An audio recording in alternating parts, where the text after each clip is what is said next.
Halo semuanya, sebelum masuk ke preview episode 15, ada sedikit penjelasan tentang episode 14. Di episode 14 ini, Yoonjin tak berhasil membuat Seungkyu memihak dia. Bahkan, Seungkyu menjatuhkan harga dirinya dengan mengatakan kalau dia melakukan semua kejahatan karena iri pada Jaewon, dan sampai kapanpun, Yoonjin tak akan pernah bisa menjadi seperti Jaewon. Kalimat ini adalah kalimat terakhir Seungkyu sebelum dia dibunuh oleh Yoonjin. Kejadian itu Yoonjin jadikan sebagai cara untuk menyingkirkan Seungkyu dan Taeju di saat bersamaan. Dia menuduh Taeju sebagai pelaku pembunuhan Seungkyu, sehingga kini Taeju menjadi buronan polisi. Sementara itu, reporter Choi mempublikasikan sebuah artikel tentang ayah Jaewon yang membunuh ibu Jaewon. Kasus yang menimpa ayahnya menjadi fokus utama Jaewon saat ini. Dia harus membebaskan ayahnya bagaimanapun caranya. Di sidang pertama, Jaewon meminta ayahnya untuk tak mengatakan apapun dan hanya mengikuti semua perkataan pengacara ayahnya. Ayah Jaewon mengikuti itu semua, tetapi di akhir persidangan, Jaewon dikagetkan dengan fakta kalau ibu Jaewon tak diotopsi karena ayah Jaewon menentangnya. Fakta ini sangat memberatkan ayah Jaewon sehingga satu-satunya cara untuk meringankan tuntutan ayah Jaewon adalah Jaewon harus menemukan saksi yang mengetahui kalau ibu Jaewon adalah seorang penjudi. Selain itu, Jaewon tetap tidak membenci ayahnya walaupun muncul sebuah fakta kalau ayahnya tak mengizinkan autopsi ibunya. Dia yakin kalau ayahnya sangat menyayangi dia, sehingga ayahnya mengabaikan ibunya demi dia.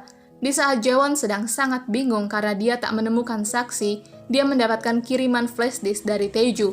Isi flashdisk itu adalah rekaman kronologi kematian Sunyoung. Dalang dibalik kematian Sunyoung adalah Yoonjin, tetapi yang meminumkan racun ke Sunyoung adalah Young-ik. Disinilah Taeju muncul dan membuktikan kalau Jaewon bisa percaya padanya karena dia bahkan memberikan bukti itu kepada Jaewon.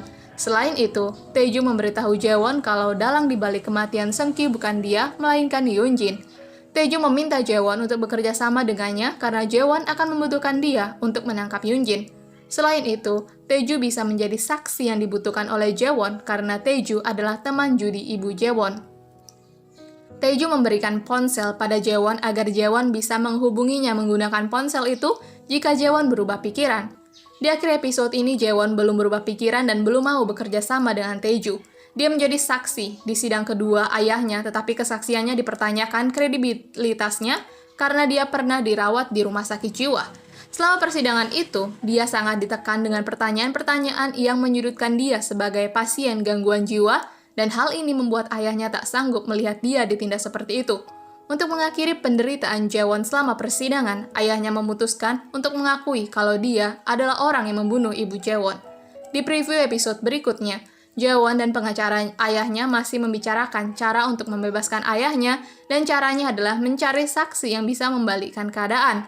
Dan terlihat Taeju datang ke rumah Jaewon. Dia bilang kalau kali ini dia akan bertaruh agar dia bisa menyelamatkan hidupnya dan Jaewon juga bisa tetap hidup. Tetapi di preview ini terlihat Yoonjae atau teman Yoonjin datang ke tempat pemancingan di mana Taeju berada. Dia menghabisi Taeju di sana dan mendorong Taeju ke sungai. Jika Taeju benar-benar meninggal, maka hilanglah kesempatan Jaewon untuk bekerja sama dengan Taeju untuk menangkap Yoonjin dan membebaskan ayahnya. Tetapi di preview ini terlihat Jaewon mengunjungi seseorang di penjara. Dia bilang kalau orang itu bersembunyi, mungkin orang itu akan dibebaskan dengan keadaan khusus. Mungkinkah saat itu Jaewon bicara kepada Taeju? Itu artinya Taeju sudah memberikan kesaksian dan dia dipenjara karena kejahatannya. Dan itu artinya dia selamat saat Yoonjae mendorong dia ke sungai sehingga dia bisa bersaksi. Di preview ini, Jaewon meminta bantuan Detektif Oh. Dia tampaknya memberikan video pembunuhan Sunyoung ke Detektif Oh sehingga Detektif Oh bisa menangkap Yoonjin dan menjebloskan Yoonjin ke penjara. Di preview ini, Yoonjin terlihat sudah di penjara, tetapi di akhir dia malah berada di bandara, yang artinya dia dibebaskan dari penjara. Sebelum pergi ke bandara, dia mengirim sebuah artikel lagi kepada reporter Choi. Artikel itu berisi tentang Arin yang bukan merupakan putri kandung Sunyoung. Aku khawatir Yoonjin pergi ke luar negeri untuk menjemput atau bahkan menculik Arin dan menjadikan Arin sandera agar dia bisa mengontrol Jaewon. Oke semuanya, itulah preview kali ini, dan ini semua adalah prediksi saya. Prediksi ini bisa salah ataupun benar, dan terima kasih telah menonton video saya.